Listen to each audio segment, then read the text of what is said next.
Dr. Snout pauses for a moment, sniffing the air, and nods approvingly. Well done. The filter-willow, much like certain information tactics, extracts only targeted elements from its environment, shaping its growth to one particular pattern.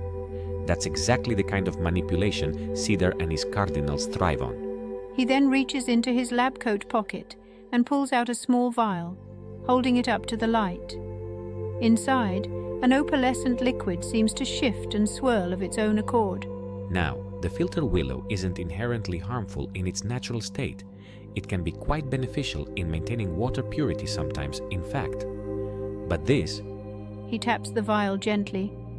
This is its nectar in its most concentrated form. Cedar and his cardinals call it selective information. As we now know, they've spent the last few years researching various plant extracts, aligning each with different aspects of their card-stacking philosophy. The effects of this one on patients fit perfectly into their framework for controlling information flow. In nature, the filter-willow's process is balanced by its environment, but distilled like this, Dr. Snout wrinkles slightly. It becomes a powerful tool for shaping perception.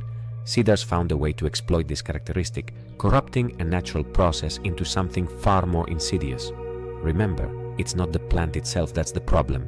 It's how its essence is refined and used. The nectar extracted from this plant is distilled down into the 2 cups of selective information, a crucial foundation for the propaganda potion. Let's move.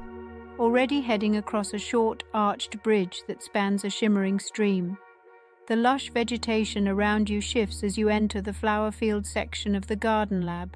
The air is fragrant, heavy with the scent of blooms. Emotional appeal is about making the audience feel something. You're not just feeding them information, you're shaping their emotions. In propaganda, you need them to react with their hearts, not their heads. He gestures to 2 nearby flower fields.